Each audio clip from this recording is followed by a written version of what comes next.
We have to bring the energy every single day because the team is looking to the leader to bring the energy. The outcome of this show is going to help you go from hustler to CEO. We want to make sure that you avoid all of the mistakes that we've made. So we about to give you more CEO lessons on all of the mistakes that we made so that you can avoid them and you can be a great CEO. How do I, as a manager, as a leader, as a CEO of a company, how do I create scorecard? Have, I would say, 3 to maybe 7 things that you're grading that employee on, so that employee knows exactly what they're being graded on. You know what to track. We had a virtual employee, you know what I'm talking about, and we were generating leads, and this person, they started off great. And after 90 days, their production started to flounder. I mean, you had less leads in your first 90 days, but you had more revenue. The guy wasn't working and doing what he needed to do. Guy was bamboozling us.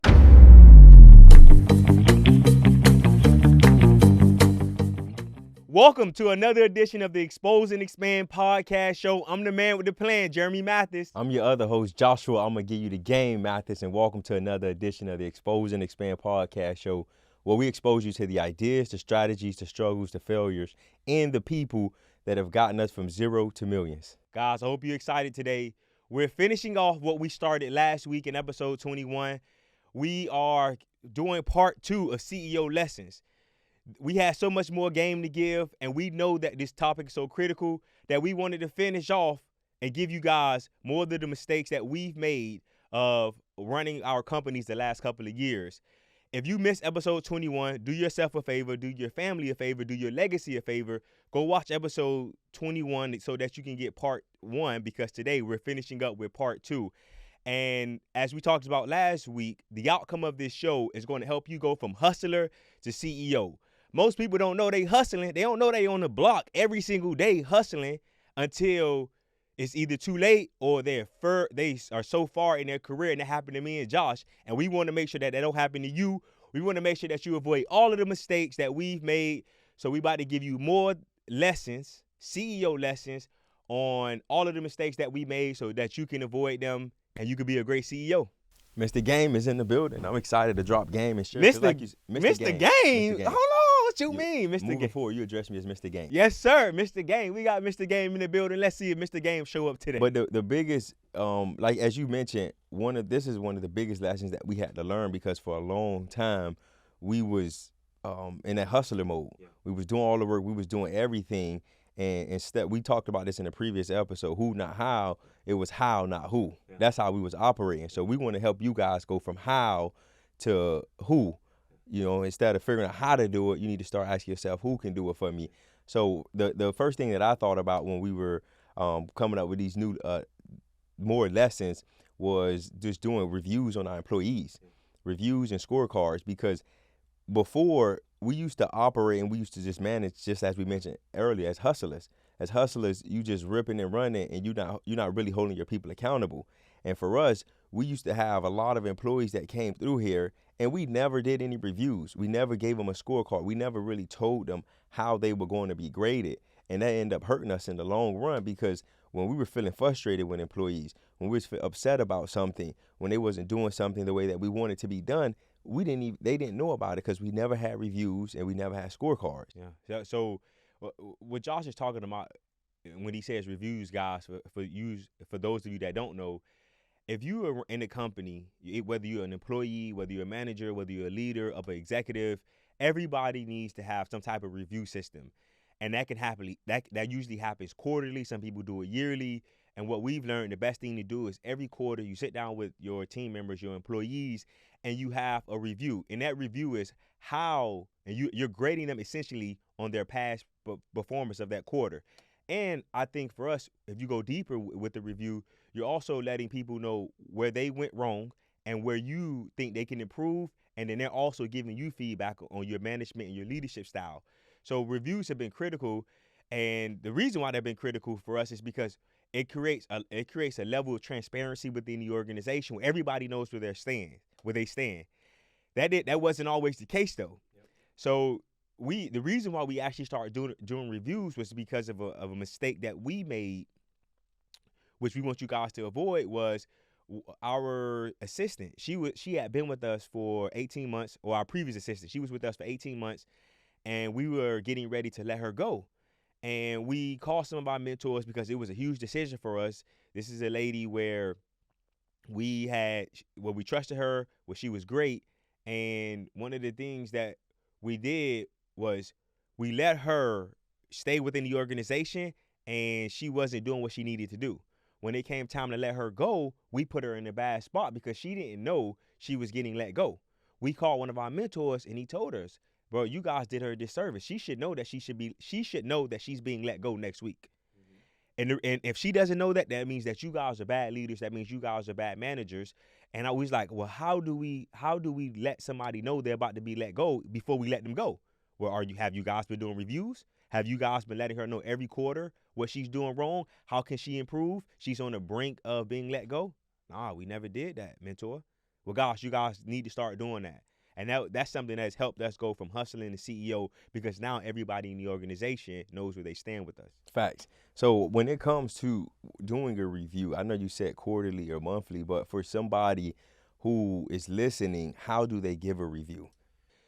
Everybody has to figure out what works for them. The way that I like to give reviews is, I think you start off with the positive. Here's what you are doing well, Mr. or Miss Employee.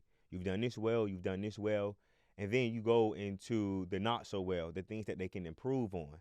And then you finish it up. The way that I like to do is at the end of the conversation, they give me feedback. And everybody knows that this day is coming, so that everybody can be prepared for it. Because I don't want to come into a review and the employees is not prepared to give me the feedback that I need to become a better leader or better manager. So it's like it's a structured way. Positive for the employee, then the negatives, and then they give you your positives, and then they give you your negatives, and you guys in the conversation. Yeah, I wouldn't call it a negative. It's just more so about things that you can improve upon. But I think to take it a step further to help the audience, and if you guys are doing reviews, you want to build out what's called a scorecard. So for everybody in our organization, or almost everyone, they all have scorecards, and the scorecards let them know exactly what it is that they're being graded on. So I'll give you guys an example. For our sales department, they know that they're getting graded on how many offers they make, how many contracts they generate, how much revenue you generate. Those are just a few examples of the things that they're getting graded on. So when they come into the organization, we present that scorecard to them and we show them, hey, these are the things that you're being graded on. And then also we grade everybody on our core values as well. Like, where are you in the organization based on our core values? Are you upholding these core values? And they know exactly where they stand with us. So if I'm listening to this and I'm new, I've never created a scorecard, how do I, as a manager, as a lead, as a leader, as a CEO of a company, how do I create a scorecard? It's all based around the KPIs. So your KPIs are your key performance indicators. What are the things that employee needs to do in order to drive revenue, in order to drive the business forward?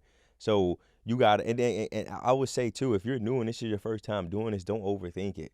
Have, I would say, 3 to maybe 7 things that you're grading that employee on, so that employee knows exactly what they're being graded on, and you know what to track. So I just gave the example. So if you have a sales department, or if you have somebody making sales calls for you, you should be grading how many calls are they making, how many offers they put out, how much revenue are they generating, how are they following up on the old leads. Those are important metrics that you should be tracking and that the employee should know as well. That leads me into point number 2, and the mistake that we made. Josh touched on it, which is not having KPIs. KPIs, like Josh said, is key performance indicators. And guys, those are leading indicators. In business, you have leading indicators and you have lagging indicators. The leading indicators give you the lagging, and the lagging indicators is like your P&L. Your P&L is after the fact. Your P&L is after you put the work in. And sometimes if you don't have a good leading indicator with KPIs, your lagging is not going to look that good. So one of the mistakes that we made, guys, was we never had any metrics or KPIs to hold our team accountable. And it became critical that we started to do this after when we had a virtual employee. He had a virtual employee, you know what I'm talking about. And this is a person, they were on our sales team. And we were generating leads. And this person, they started off great. The first 90 days, we thought that they were going to be a rock star. They brought in contract, they brought in revenue, but then after 90 days, their production started to flounder, and they wasn't doing what they had done in the first 90 days. And we were questioning ourselves, like, what's going on? Another 90 days went by. And again, remember, we didn't have any reviews, we didn't have any KPIs, we didn't have any metrics, but another 90 days went on, another quarter, and this employee, really no deals, no contracts brought in. We're like, hey, what's going on? Hey, man, the leads suck. The leads are not good. Like most sorry salespeople, they start blaming everything else but themselves. We was like, okay, we're going to give you more leads. What do? We increase his lead flow. The next 90 days, we come back and was like, yo, you didn't really produce anything. You had more leads in your first 90 days. And I mean, you had less leads in your first 90 days, but you had more revenue. We gave you more leads. What's going on? He was like, well, I don't know what's happening. I don't know what's going on. And we kept allowing this to happen before we realized that the guy was bamboozling us. The guy wasn't working and doing what he needed to do. If we had KPIs, if we had metrics that we were looking at every single day, every single week, we would have known that this guy wasn't making enough calls to land contracts. We would have known that this guy was not doing what he needed to do if we had KPIs in our business. So KPIs are essential, guys. No, I agree. And that to be honest, I think that was another point. That was another inflection point in our business where things started to go up and up when we started to track our numbers. I want to make this clear too, guys. This is something that we are still working to get better at. We're not experts at tracking our numbers, but we brought in Lori, who's a beast at tracking the numbers, so she helps us there. But we understand the importance and how it helps our business grow. We understand how having KPIs allows us to make decisions. Because when we didn't have KPIs, we just woke up and we did what we felt that day. Yeah. But now that we have KPIs, the KPIs drives our decision making. The data drives the decision making. We said this in the previous episode, data, not drama. So when you have these KPIs in place, it allows you to make those decisions based off the numbers. But more than just making a decision with the KPIs, it helps you create predictability in your business. Once we started to realize that we needed to generate 15 leads to get one contract, if we want to get 10 contracts, that means we need to generate 150 leads. It helps us manage our business better. If we know that for every contract that we bring in, we have to bring in 3 contracts to close a deal, that means we need to bring in X amount of contracts if you want X amount of closed deals. If we know that our average revenue is 20,000 and we want to do 100,000 in a month, then it allows us to reverse engineer the process and say, you know what? If we want to create $100,000 in revenue, we know that it takes us 5 deals, it takes us 5 closed deals because it's 20,000. We have to start going about the business a certain way, and we got to start creating KPIs so we can become more predictable and be able to run a smooth, easy operation. So if I'm listening in the audience, how do I know what to track? How do I know what my KPI should be? Like we said, they're key performance indicators. As far as knowing what to track, you got to ask yourself, what are the indicators in my business that drive revenue? So for us in our real estate investment firm, we know that leads drives revenue. We know that contracts drive revenue. We know that closed deals drive revenue. We know that quality conversations drives revenue. So we track all of these things that drive revenue because as a business, your focus should be on changing the world and driving revenue.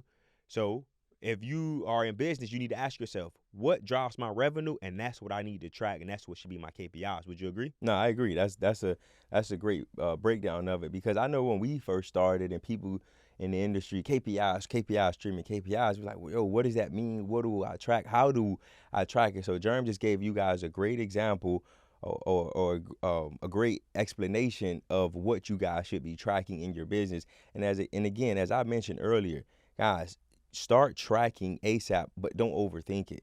Don't have, what is it called, analysis paralysis, where you don't start because you're overthinking too much. Figure out 3 to 5 things that you can start tracking today in your business that's going to help you grow your business. But in not only tracking that And like Josh said, guys, understand, start small, and as you start to do it, you'll get better and you'll start to understand your business better and you'll be able to add to the list. But it's one thing to track, it's another thing to actually look at it and start making decisions because of it.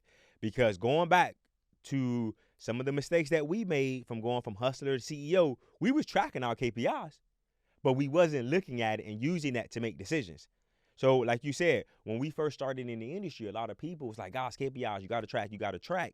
And we knew we needed to, but we didn't until COVID happened. And then you said, we know what, we're going to start doing KPIs, we're going to start tracking it. We started tracking it, but we wasn't looking at what we was tracking. So it defeated the purpose anyways. So guys, if you're going to track it, just look at it and start making decisions from that, which leads me to my next point was planning.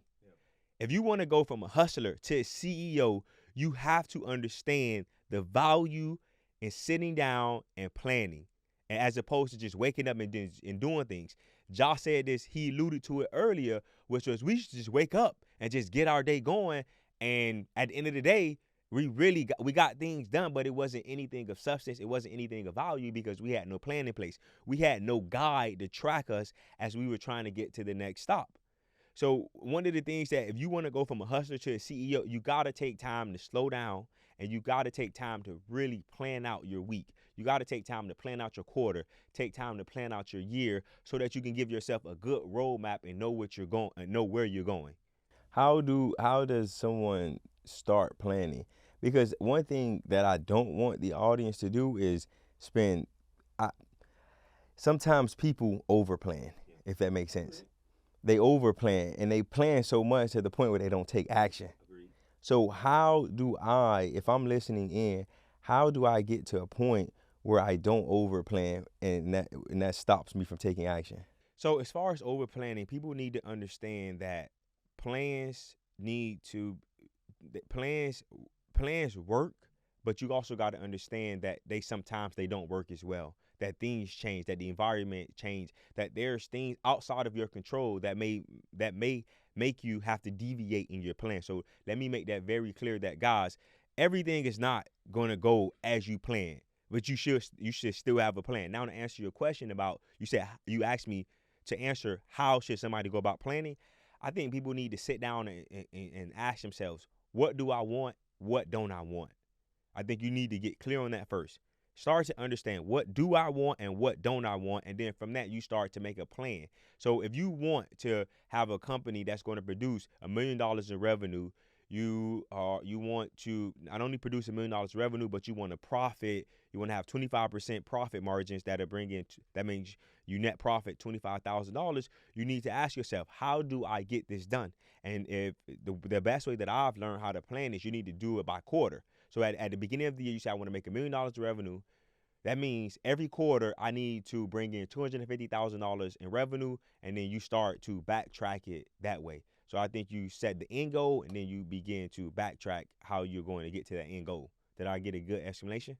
Oh, that's okay. I wanted to what are some things that we should be planning for? What are some things that should be on my plan if I have a business? It all depends on your business and where you are in your business. That's a question where, again, everybody's different. Where your plan may be different than mine because you may be a $10 million company, I may be a $1 million company. Our plans are different. So I'll ask you that question since I ain't doing a good job of answering it, my boy. Yeah. What's the question? As far as what are some good things to do while planning? So for me, that you bring up a good point. One, it depends on where your business is. But then I think some key things that you want to focus on when you're planning is one, revenue. What do we want to do revenue wise, right? One, what do we want to do? And then two, how are we going to do that? Meaning, okay, we want to add another $1 million in revenue. What do we have to do as a business in order to get to that $1 million? Who do we have to hire? How many more leads do we have to generate? How much more we need to spend on marketing? Like those are all things that you want to get clear about when it comes to planning. Another thing that I just said was, are we adding any new employees this year? Who are we adding? How are we going to add them? What is how much we're going to pay them? When we're going to start looking for them? Those are all things that you want to go ahead and make sure that you have planned out. That's a great explanation, and I think that gives people guidance on when it's time to go and plan. A part of planning it's also another lesson that we had to learn was bring, not necessarily a part of the planning, but another lesson that I want to share with the audience is, if you want to go from a hustler to a CEO, it's your job every single day to bring energy into the organization.